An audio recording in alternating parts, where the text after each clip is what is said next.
सहोवाच महिमाने वैशाम एते त्रयस्त्रिगुंशत्वेव देवा इति कथमेते त्रयस्त्रिगुंशदिति अष्टौ वसव एकादश रुद्रा द्वादशादित्याः त एकत्रिगुंशद् इंद्रश्चैव प्रजापतिश्च त्रयस्त्रिगुंशाविति।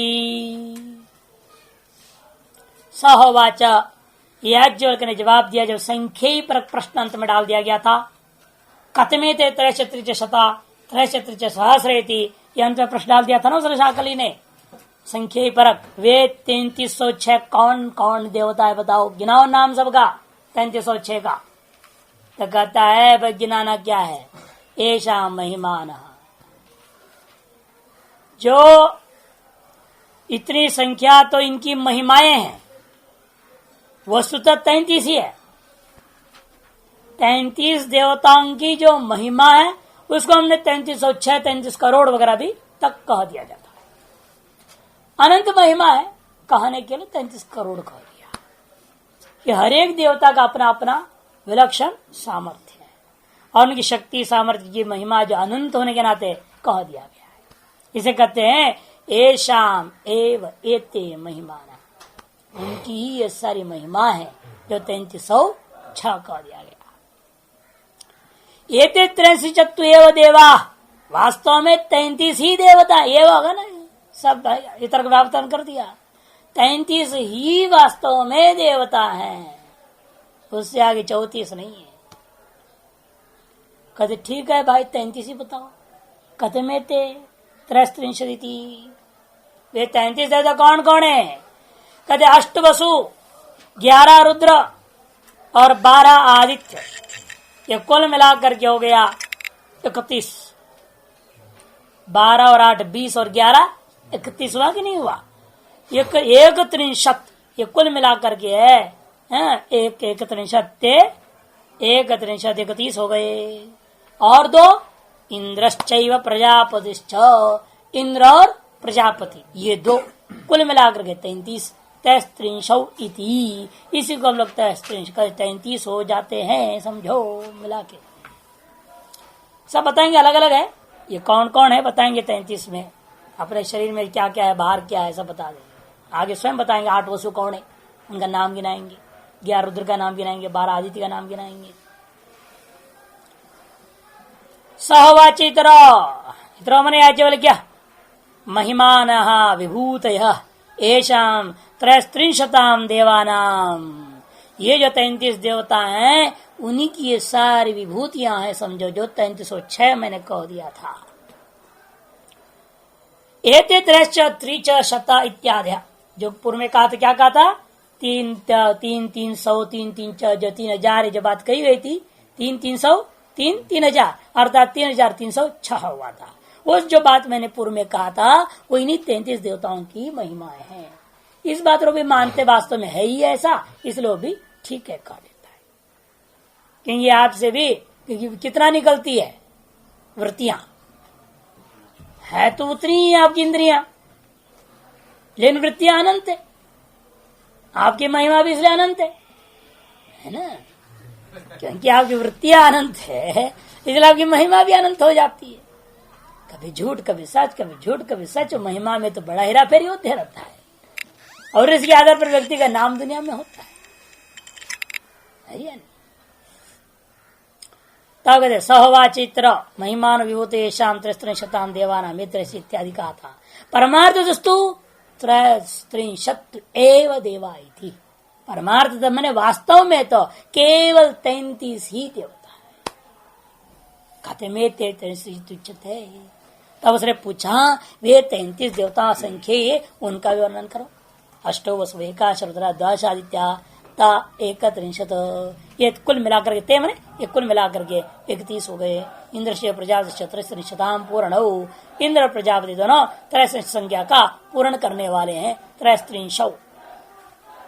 कतमे वसवैति पूछेगा वो, कतमे वसवैति अग्निश्च पृथ्वी च वायुश्चांतरिक्षं आदित्यश्च द्यौश्च चंद्रमाश्च नक्षत्राणि चैते वसवः।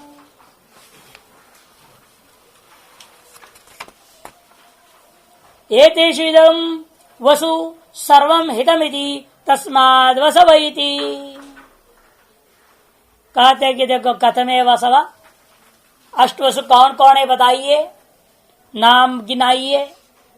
अग्नि, पृथ्वी, वायु, अंतरिक्ष, आदित्य, द्युलोक, चंद्रमा और नक्षत्र, एते वसव। इनका वसु क्यों बोलते हो?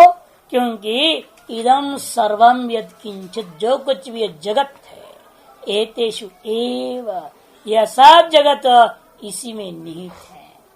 तस्मात् हितम माने निहितम, ऐसे नहीं उपसर्ग समझ देना वहां पर। एतेषु एव निहितम इदम सर्वम वसु, ये समस्त जगत रूपा जो धन है वो इसी में रहते हैं, इसलिए इनका नाम वसव हो गया। तस्माद वसव इति। भाष्यकार कथमे वसव इति तेषाम स्वरूपम प्रत्येकम पृच्छत, उनके स्वरूप का प्रत्येक के नाम को अलग अलग करके पूछा है प्रश्न है। जैसे नाम अलग अलग करके गिना दिया, अग्नि, पृथ्वी इत्यादि, अग्नि आद्या, नक्षत्रांता, एते वसव, यही जो 7 वसु है। वसु क्या क्या है? वसु कर्म फलम चाहु कर्मण साधन वसु, यस्मात्तेषु निहितं तस्मात्ते वसव स्मृता। 1 नंबर टिप्पण में सुंदर वार्तिक आया है, वहां स्पष्ट कर दिया। कर्म का फल भी वसु है, कर्म रूपा साधन भी वसु है।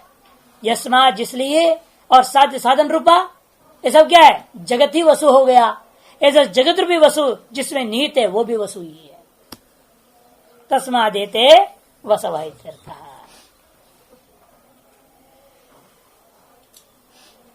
प्राणिनाम कर्मफलाश्रयत्वेन कार्यकरण संघात रूपेण तन्निवासत्वेन च। आगे इसी गैर वार्तिक है।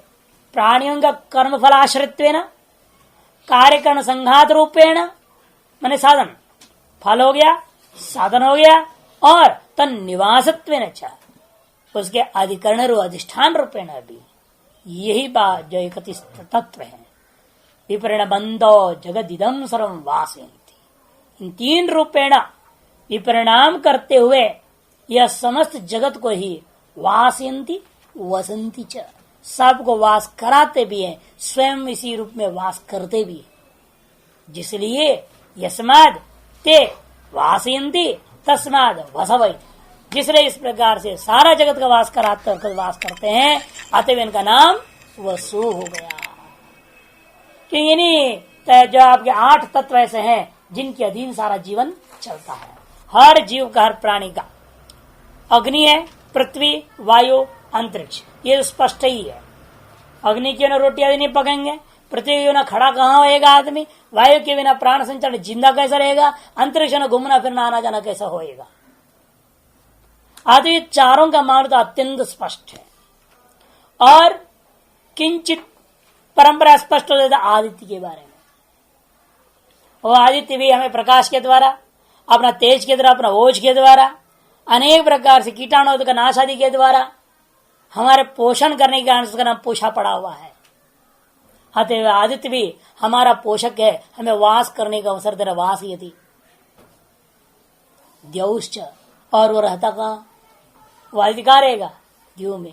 अच्छा, द्यू ने आदित्य को रहने का अवसर देता हुआ वह द्यू हम सबको रहने का अवसर दिया है। द्यू लोक में अन्य आदित्य को वास नहीं कराता तो आदित्य हमें वास कैसे कराता? अतः परंपरा द्यूलोक भी हमारे वास के प्रति कारण हो गया। वास ये वहां पे घट गया। एवमेव रात्रिकालीन, जो ये दिन का हो गया आदित्य और द्यू, और रात्रि में चंद्रमा और नक्षत्र। अतः ये 8 तत्व ऐसे हैं जो हर एक जीव जंतु का जीवन यहाँ जो चल रहा है उसके प्रति कारण बन जाते हैं। अतः वासयति वसवः, इन सभी में घट गया। आप उसके बाद पूछता है कथमे रुद्रा इति दशे में पुरुषे प्राणा आत्मा एकादश ते यदा अस्मात् शरीरात् मर्त्याद् उत्क्रामन्ति अथ रोदयन्ति तद्यद्रोदयन्ति तस्माद् रुद्रा इति। कथमे रुद्रा इति, अरे 11 रुद्र आपने कहा एकादश, वे कौन कौन है? कद आप जो 10 इंद्रियां हैं, 5 ज्ञानेन्द्रिया, 5 कर्मेंद्रिया, और एक आपका मन रूप आत्मा, आत्मा से मन अंतःकरण, ये 11 है, यही रुद्र है। इनका नाम रुद्र क्यों है? क्योंकि जब ये यहां से चले जाते सारे सगे संबंधी रोने लगते हैं। सारी दुनिया रोती अरे भाई हमारे जो है गुरुजी चले गए, कोई कहेगा, कोई हमारा पिता चला गया, कोई पति चला गया, कोई कुछ कहला गया, ऐसा सब रोते हैं। जिसलिए यहां से निकल के रुलाते हैं सभी को, अतएव इनका नाम रुद्र हो गया। जिसलिए सबको वास करा रहे थे वो 8, इसलिए उनका नाम वसु हो गया। जिसलिए ये 11 सबको रुलाते हैं, अतएव इनका नाम रुद्र हो गया। कथमे रुद्राय दशे में पुरुष है, इस पुरुष के अंदर 10 इंद्रियां, दशे में प्राणा बोला ना, प्राणा में इंद्रियों से तात्पर्य है। सारी 10 इंद्रिया, ज्ञान इंद्रिया 5, कर्म इंद्रिया 5 और आत्मा एकाश। आत्मा ये 11वां, जो 11 संख्या को पूरा करने वाला आत्मा से यहां अंतःकरण मन को लेना। ते यदा अस्मात् शरीराद मर्त्याद उत्क्रामंती, जब ये 11 आइटम ये मरने के बाद शरीर से निकल जाते हैं, अथ रोदयंती, तो क्या करते हैं वो सबको रुलाते हैं। तद्यद रोदयंती यस्मात् तस्मात् रुद्रायति, जिसलिए ही ये सबको रुलाने वाले हैं, अतएव इनका नाम रुद्र हो गया। कथम रुद्रायति भाष्यकार, दशे में पुरुष है, कर्म बुद्धि इंद्रियाणी प्राणा, क्योंकि प्राणा शब्द आ जाए ना, इसलिए 10 में कौन सा 10 लेना, कहते कि पंच प्राण और पंच प्राण नहीं ले लेना प्राणा शब्द के कारण से, कहते इंद्रियों से तात्पर्य है, क्योंकि ज्ञान और कर्म के बिना जो व्यक्ति की स्थिति ही नहीं हो सकता केवल 5 और 10 प्राणों से। दशे पुरुष कर्म बुद्धि इंद्रिया, कर्म माने कर्म, बुद्धि माने ज्ञान, कर्म इंद्रियाणी और ज्ञान इंद्रियाणी प्राणा, ये कर लिया। आत्मा माने मन, एकादश, एकादशा नाम पूर्ण, 11वीं संख्या को पूरा करने वाला है कौन, ये आत्मा माने मन, आत्मा का अर्थ हो गया मन। ते प्राणा यदा अस्मात् शरीरात् मर्त्यात् प्राणिनाम कर्मफल उपभोग क्षय सती उत्क्रामंती। ये जो 11 आइटम है, ये अब मैंने पूरा सुख शरीर तो आ गया, एक तरह से सुख शरीर पूरा ले लिया। अस्मात् शरीरात् जो है मर्त्यात् मरणशील शरीर से जब प्राणियों कर्मफल भोग का क्षय हो जाता है, अर्थ प्रारब्ध कर्म का क्षय हो जाता है, तब उत्क्रामंती चले जाते हैं। अथ तदा रोदयन्ति, तत्पश्चात तदनंतर जैसे चले जाते उसके अनंतर क्षण से ही तदा रोदयन्ति, तो संबंधी उसके जितने संबंधी हैं उन सब के रुलाते रहते हैं। तत्र यस्मात् रोदयन्ति, जिसलिए ये जो है इस विषय में निर्णय ले लो, जिसलिए ये जो 11 आइटम है ये सबको रुलाने वाले हैं। ते तत्संबंधी न, किनको, उस शरीर के संबंधियों को रुलाने वाले हैं। तस्मात्, इसी कारण से रुद्रायति, उनका नाम रुद्रा कह दिया गया है। कतमादित्य इति 12 वै मासाः संवत्सरस्य एत आदित्या एते इदगं सर्वम् आददानायन्ति, ते इदगं सर्वम् आददानायन्ति, तस्मात् आदित्य इति। सब जगह व्युत्पत्ति कर भी दिखा रहे, वासयति इति वा वसुः, ये कह दिया। तो रोदयन्ति इति रुद्रः, और ये आददाना यन्ति इति आदित्य। कथम आदित्य इति, अरे वो 11-12 आदित्य कौन कौन है, 12 जो मास अभिमानी देवता है ना, संवत्सर के, संवत्सर का जो 12 मास रूपी अवयवों का जो देवता होता है, वही आदित्य 12 आदित्य देवता है। ये ते आदित्या, वही आदित्य हैं। ये ते ही इदम सर्वम, क्योंकि ये जो 12 देवता लोग हैं ये क्या करते हैं, इस समस्त जगत को आददाना यंती, क्योंकि ये पुनः पुनः बदलते हुए आददाना, इन सब प्राणियों की आयु कर्मफल आदि ग्रहण कराते हुए, यंती आदान माने ग्रहण कराना, आददाना ग्रहण कराते हुए चल रहे हैं निरंतर। यंती क्या क्या ग्रहण कराते हैं ये कर्मफल रूपेण, 6 नंबर टिप्पणी देखो। आयुर्वीर्यं स्मृतिं प्रज्ञां सौकुमार्यं वपुश्रियं, इतने आइटम। एक तो आयु, दूसरा वीर्य माने सामर्थ्य, तीसरी स्मृति, चौथी बुद्धि प्रज्ञा, 5वीं सुकुमारता शरीर में, और 8वीं जो है 1 2 3 4 5 6 वपु शरीर रूपा ऐश्वर्य, वपुश्रियम शरीर रूपा ऐश्वर्य। शरीर और ऐश्वर्य अलग भी ले सकते हो, भी कर्मफल है।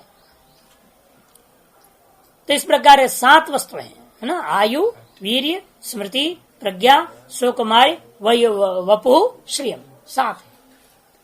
ये 7 हमारे कर्म के फल रूपा वस्तु है। इन्हीं को दिलाते हुए, आददाना ग्रहण कराते हुए वो चलते रहते। इसे उनका नाम आदित्य पड़ गया। आददाना यंती ते यदिदम, जिसलिए यदुन यस्मात् इदम सर्वम आददनायंती तस्मात् आदित्यदि, जिसलिए सबको इस तरह से जो है अपने कर्म फल को दिलाते हुए चलते रहते हैं, इसलिए इनका नाम आदित्य हो गया। भाष्य कथम आदित्य वही द्वादश मासाः संवत्सरस्य कालस्य अवयवाः, मासा से तदभिमानी देवाः, संवत्सरात्मक का संवत्सर से संवत्सर का अभिमानी देवता का ही अंशभूत है, जो 12 मास का अभिमानी देवता रूपा देवता अवयव है, वो कालस्य अवयवा प्रसिद्धा, वो प्रसिद्ध है। मूलस्थ जो वही शब्द का अर्थ कर दे प्रसिद्धा, एव आदित्य, वे ही 12 आदित्य समझो। खत्म। ये आदित्य देवता कैसे, ये तो काल है, जड़ है।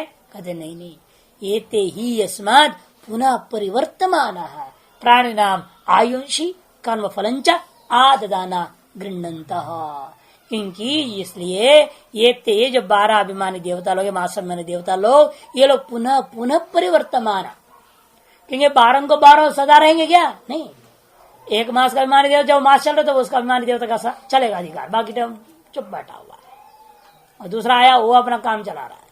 इस तरह से परिवर्तमान इसलिए कह दिया, परिणाम को प्राप्त, परिणाम को प्राप्त करता हुआ, अलग अलग मास हमारे देवता का अधिकार भी जा रहा है।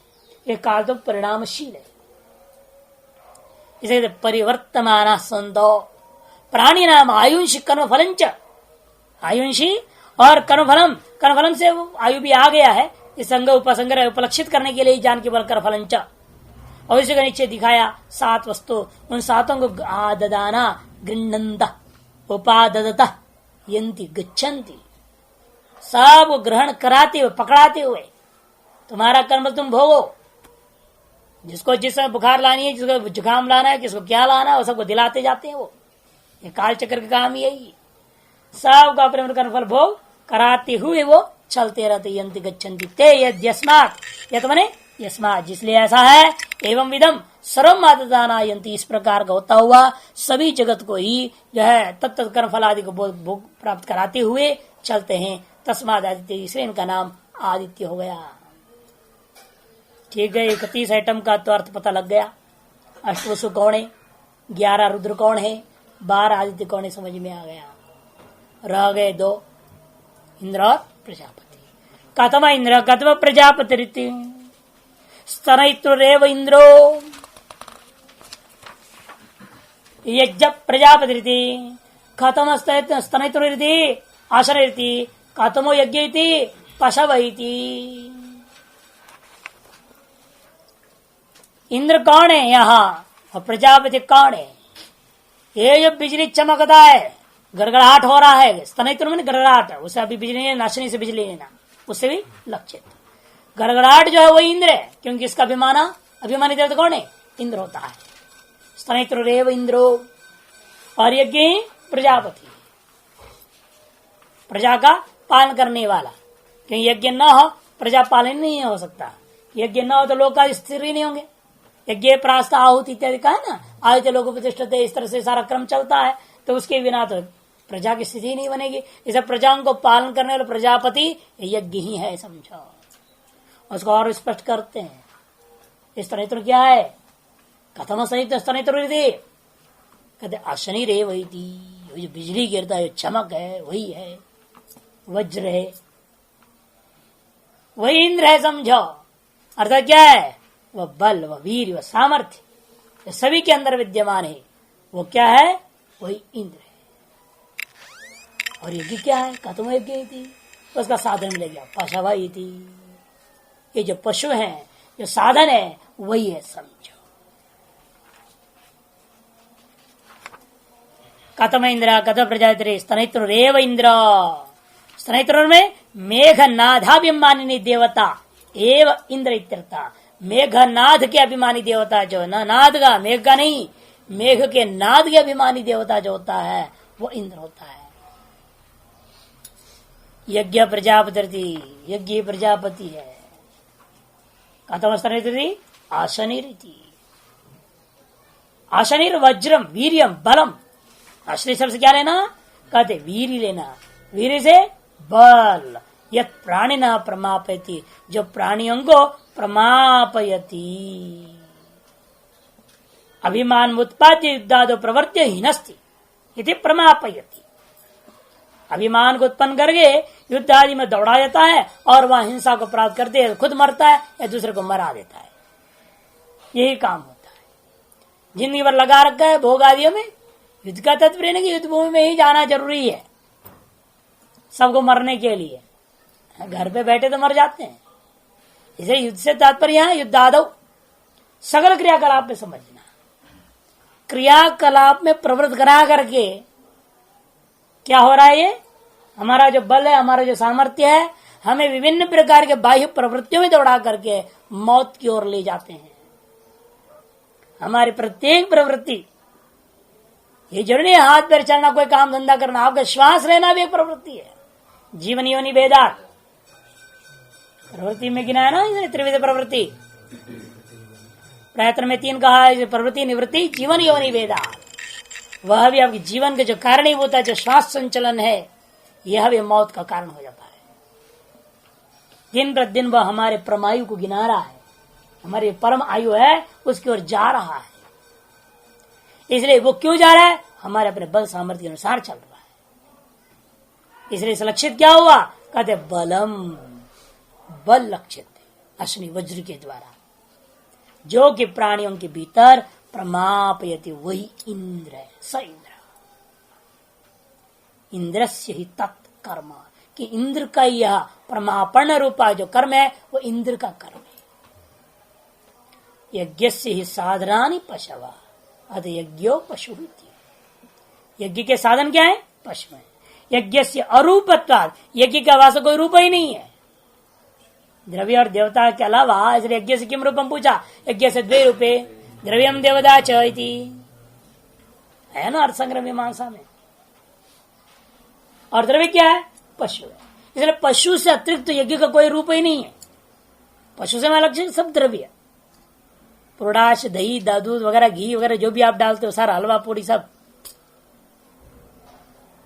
जो खाते हैं भी तो यज्ञ है ना। जैसे हलवा पूरी भी तो लेनी पड़ेगी, दारू भी लेना पड़ेगा ना। पशु से लक्षित इसलिए दारू मांस वगैरह भी है, सब कुछ है, A to Z है।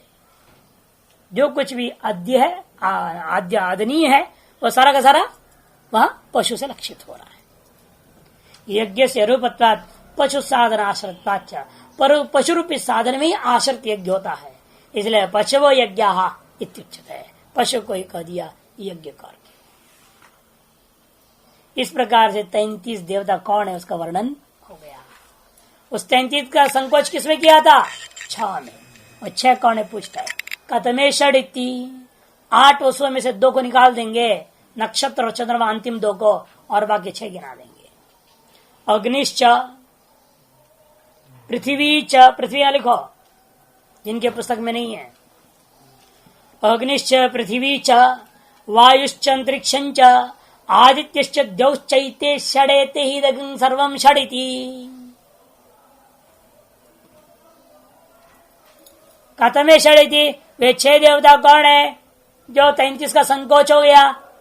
कहते वो 33 ही 6 के अधीन रहते हैं। इसी 6 में 33 का अंतर्भाव कर दो। जैसे आपकी महिमा आप में अंतर्भूत हो गया तो 33 देवता की महिमा है, तो 33 देवता में अंतर्भूत हो गया, संकोच कर दिया गया। वही 33 देवताओं का महिमा अनंत रूप में यहां दिखाई दे रहा है, जिसको 3306 कह दिया गया था। और जो महिमा बाहर दिख रहा था उसको हमने संकोच कर दिया, किसमें, 33। तो 33 का ही विकास ये था, और उस विकास को संकोच करके आपने ग्रहण किया 33। ये 33 जो विकास है, ये किसका विकास है, 6 का ही विकास था। ऐसे इसका 33 का संकोच कौन हुआ, 6 देवता। वो कौन 6 है, जिन देवता में 33 का आप संकोच कर सकते हैं, तो वे 6 कहते हैं अग्नि, पृथ्वी, वायु, अंतरिक्ष, आदित्य, द्युलोक। एक चीज एते षट, बस यही 6 है। एते ही इदं सर्वं षडिति, कि इन्हीं 6 के विस्तार अन्य सभी देव होते हैं। ये 6 के ही विस्तार अन्य 33 होते हैं। अर्थात जो अन्य 33 का जो उपसंहार है, संकोच है वो इन 6 में हो जाता है।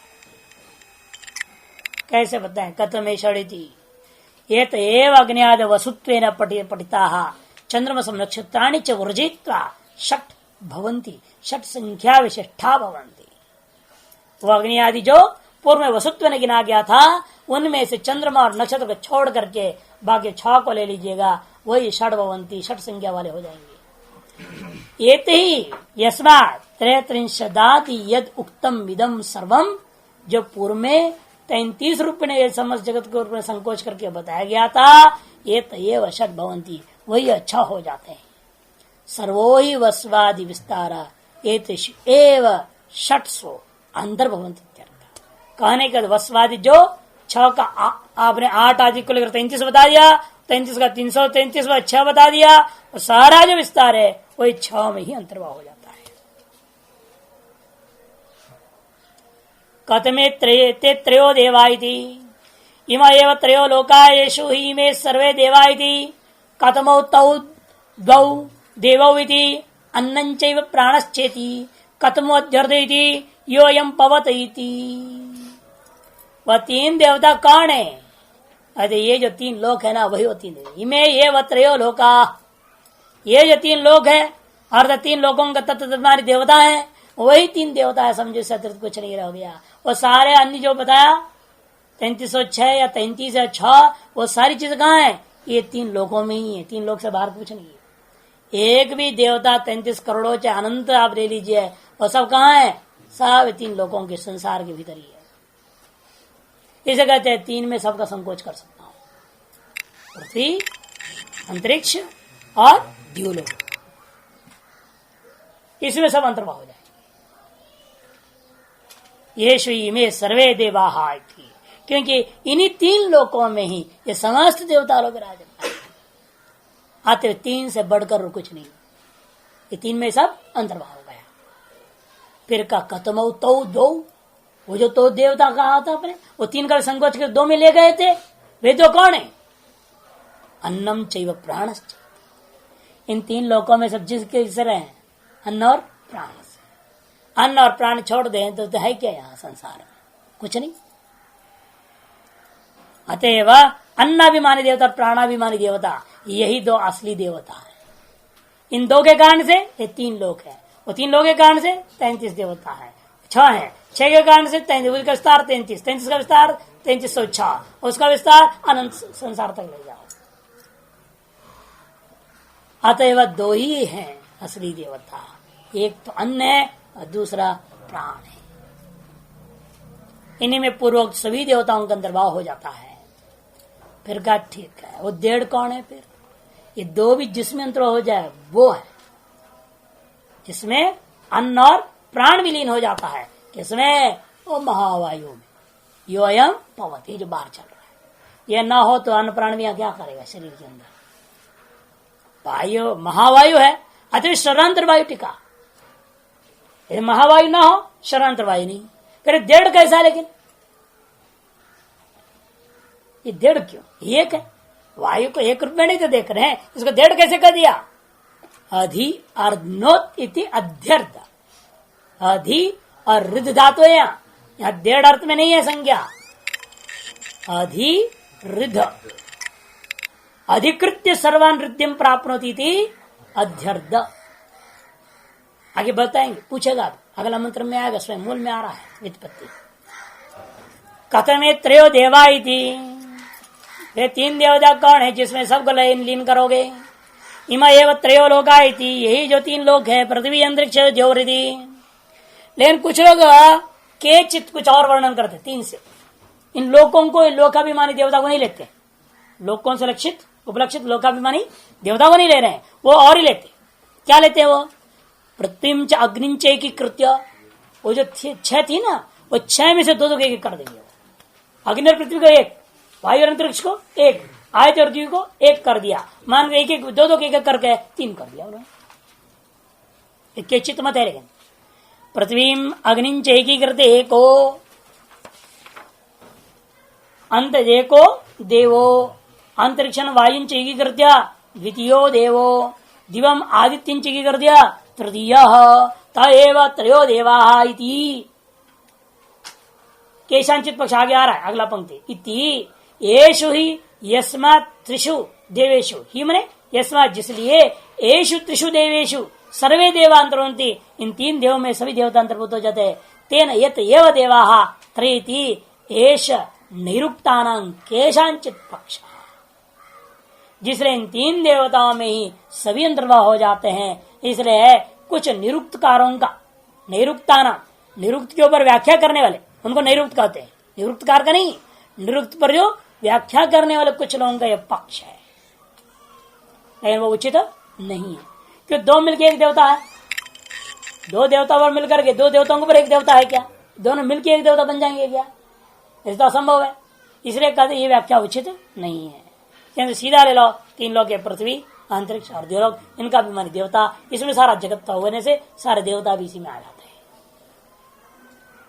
कथमौ तौ द्वौ देवौ इति अन्नं चैव प्राणश्च एतौ द्वौ देवौ अनयोः सर्वेषां उक्तानाम् अंतर्भावः, कि इन्हीं दोनों में पूर्वोक्त सारे देवताओं का अंतर्भाव हो जाता है।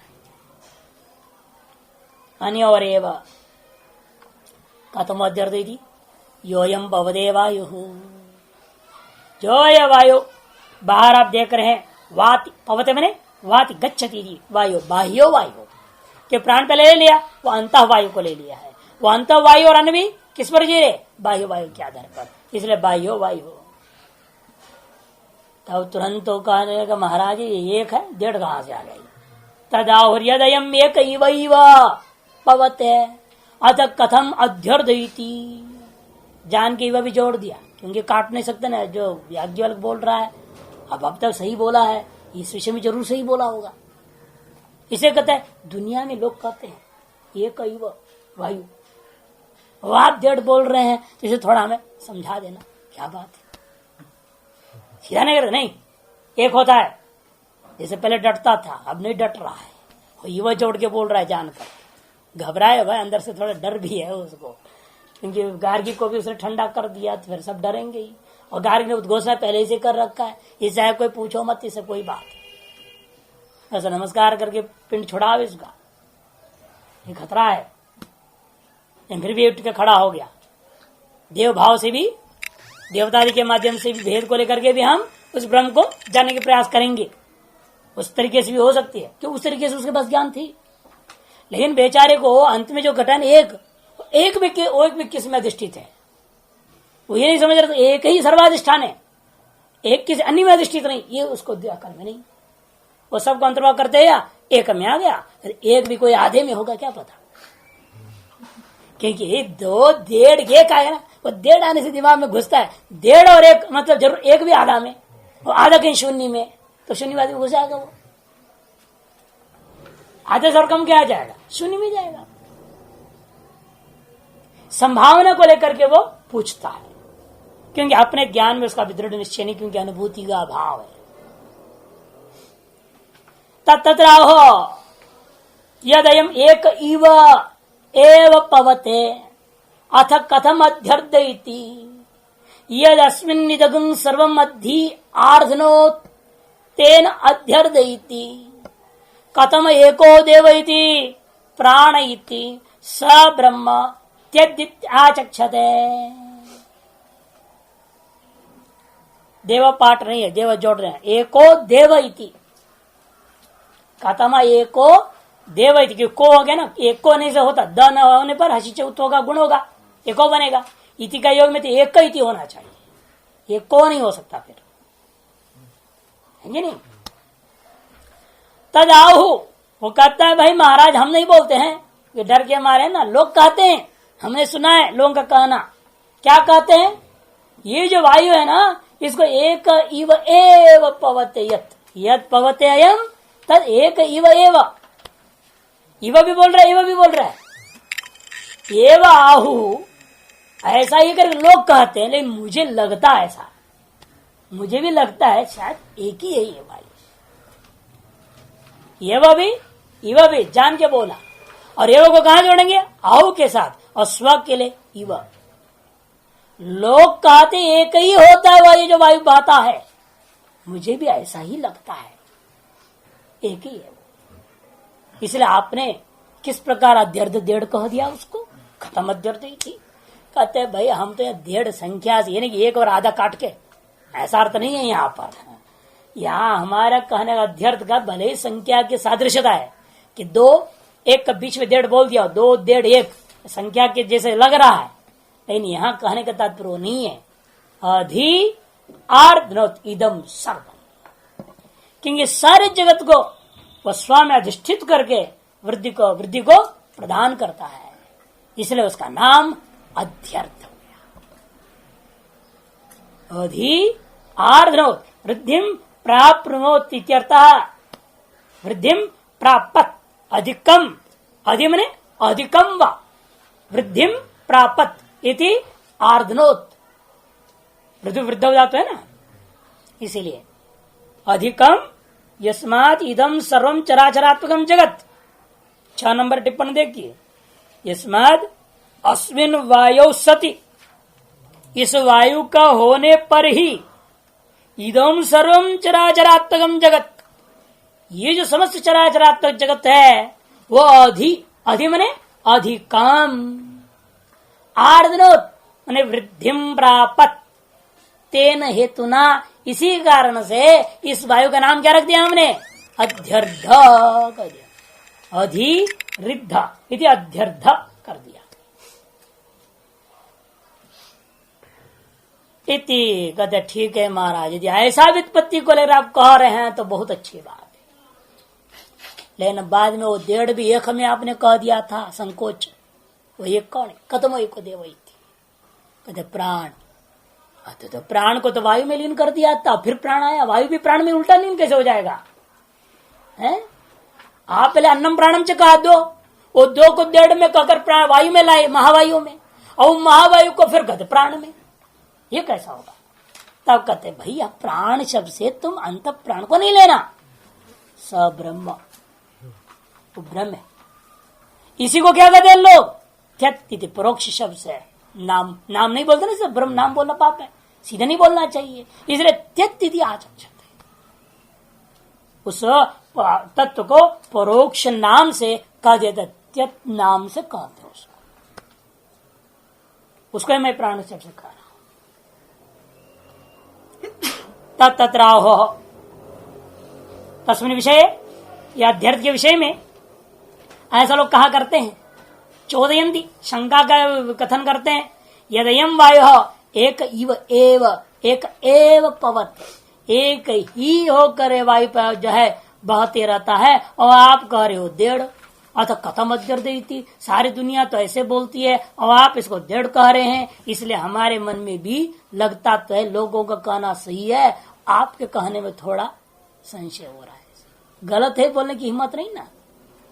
तीसरे कहता है आहू करके अन्यों का जो है आड़ में ले लिया, अन्यों के आधार पर बना देखा, यदस्मिन्निदं सर्वम, यद मैंने यस्मात् अस्मिन्नेव वायौ इदम सर्वम अधि आर्द्नोत, मैंने अस्मिन् वायो सत्येव इदम सर्वम अधि आर्द्नोत, वृद्धिम प्राप्नोत, अधि वृद्धिम प्राप्नोति, अधिकम वृद्धिम प्राप्नोति इत्यर्थः, तेन अध्यर्थ इति, इसी कारण से इसका नाम हमने अध्यर्थ रख दिया है।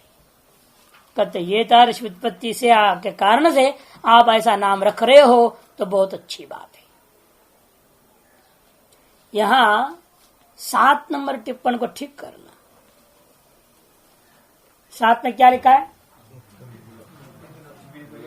हाँ है? वेद है, वेद बाद में, तब तो ठीक है।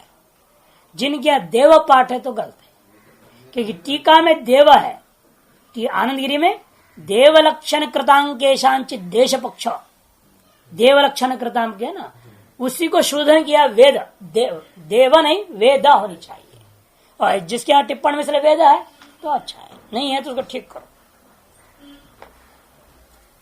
इव शब्द तो कथम इत्यत्र संबंधित, कथम इव परिहरते अध्यर्थित, कथम एको देव इति प्राण इति, जवाब दिया उसने प्राण है, प्राण क्या हो? ब्रह्म है, सप्राणो ब्रह्म, सूत्रात्म रूपेण सर्व कार्याणाम भरणात् कारणभूतो ब्रह्म, क्योंकि सूत्रात्म रूपेण सकल कार्यों को भरण करने वाला, भरणात् कारणभूत तत्व का नाम ब्रह्म लिया।